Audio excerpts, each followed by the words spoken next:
तो हम यहाँ दिल्ली को जो घेरा डाल के बैठे हैं 3 कानूनों के खिलाफ, तो सबसे पहले मैं उस कानून की बात करूंगा जो किसानों को नहीं, इस देश की जो मिडिल क्लास है, इस देश का जो मुलाजिम है, जो मजदूर है, उन सब लोगों को तबाह कर देगा। वो है एसेंशियल कमोडिटी एक्ट की अमेंडमेंट 2020। उसमें सरकार ने क्या कर दिया है कि जो पेरिशेबल और नॉन पेरिशेबल गुड्स हैं, जल्दी खराब होने वाली और जल्दी ना खराब होने वाली, कि जो जल्दी खराब होने वाली चीजें हैं जिसमें प्याज है, आलू है, वो सभी अब कॉर्पोरेट को दे दिया गया है। उसकी प्राइस राइज को कंट्रोल करने में सरकार तभी दखलंदाजी करेगी जब उसकी पेरिशेबल की गुड्स जो प्राइसेस है वो 100% बढ़ जाएंगी। मान लीजिए प्याज आज 80 रुपए है, अगर वो 160 रुपए होगा सरकार तब दखलंदाजी करेगी, 159 पर नहीं करेगी। और 159 पर का मतलब है कि अगर अगले साल 159 का जो 100% है वो कितना बनेगा, वो 318 रुपए बनेगा। 318 रुपए 2 साल में भी प्याज की कीमत हो जाएगी, तो सरकार उसे एक्स्ट्रा ऑर्डिनरी प्राइस राइज नहीं मानेगी।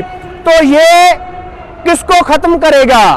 ये देश के जो मिडिल क्लास लोग हैं, महंगाई की मार इतनी बढ़ेगी कि इस देश के मिडिल क्लास को, मजदूर को, सभी लोगों को खत्म कर देगा। उसका सारा पैसा रोटी खाने में चला जाएगा। जो नॉन पेरिशेबल गुड्स हैं, जिनमें दालें हैं, दाल की प्राइस अगर 50% बढ़ेगी तब सरकार इंटरफेरेंस करेगी। मान लीजिए कि 100 रुपए दाल की कीमत अगर 150 होगी, सरकार तब दखलंदाजी करेगी। अगर 149 रहेगी तो नहीं दखलंदाजी करेगी।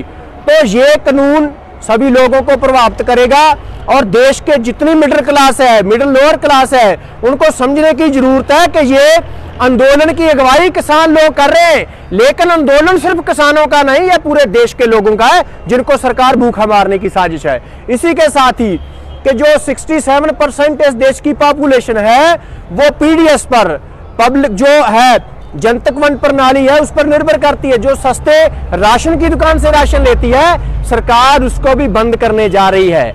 और दूसरा कानून जो कॉन्ट्रैक्ट फार्मिंग है, उसमें क्या है कि इस देश के 86% जो फार्मर है वो स्मॉल और मार्जिनल फार्मर है। उनकी जमीनें छीन कर बड़े 30,000 एकड़ 40,000 एकड़ के फार्म हाउस बनाने जा रही है, जो कॉर्पोरेट खेती मॉडल पूरे यूरोप में, पूरे बड़े देशों में है।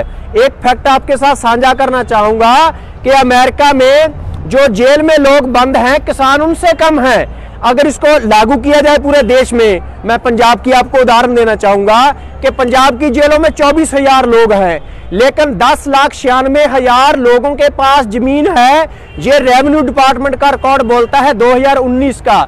इसका मतलब है कि कॉन्ट्रैक्ट फार्मिंग लागू होने से पंजाब के 11.25 लाख लोगों, परिवारों से जमीन छीन ली जाएगी। पूरे देश में जो बिहार और यूपी के लोग ये समझते हैं कि हमारे तो एमएसपी है नहीं है, तो उनको ये समझना चाहिए कि एमएसपी का मामला नहीं है, उनकी जमीन कंपनियां ले लेंगी। इसलिए इस कंपनी राज जो स्थापित करने की कोशिश हो रही है, उसके खिलाफ देश के सभी किसानों को जो है वो उठना चाहिए।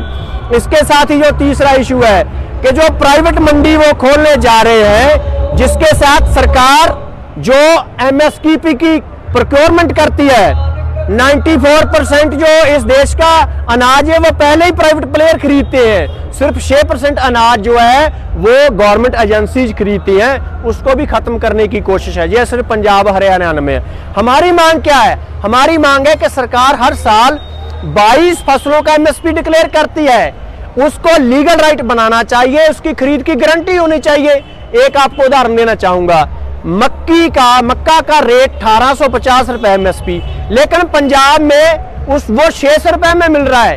कारण क्या है कि सरकार खरीदती नहीं है, और इसी तरह गेहूं और धान की खरीद से भी भागना चाहती है। और ये तीनों कानून, आखिरी बात, ये तीनों कानून सरकार इसलिए लाई है कि पूरी देश और दुनिया में मंदी है, बड़े बड़े बिजनेस फेल हो रहे हैं। तो क्या लोग, आप गाड़ी के बिना आपका गुजारा चल सकता है, नए घर के बिना गुजारा चल सकता है, लेकिन रोटी के बिना आपका गुजारा नहीं चल सकता। इसलिए रोटी कहां से पैदा होती है? जमीन से। और सारी खेती और खुराक को अब वो कारपोरेट को देना जा रहे हैं कि कोई भी धंधा फेल हो जाएगा, रोटी का धंधा फेल नहीं होगा, और सारा अब खेती खुराक उनके हवाले की जा रही है। और सभी को विनती है कि सिर्फ किसानों का आंदोलन नहीं, ये 3 जो कानून है तीरे कत्ल की साजिश है, किसान का कत्ल, मजदूर का और आम ग्राहक का। सभी देशवासियों को उठ खड़ा होना चाहिए और दिल्ली घेराव में शामिल होना चाहिए, तभी ये देश, ये लोग बच पाएंगे।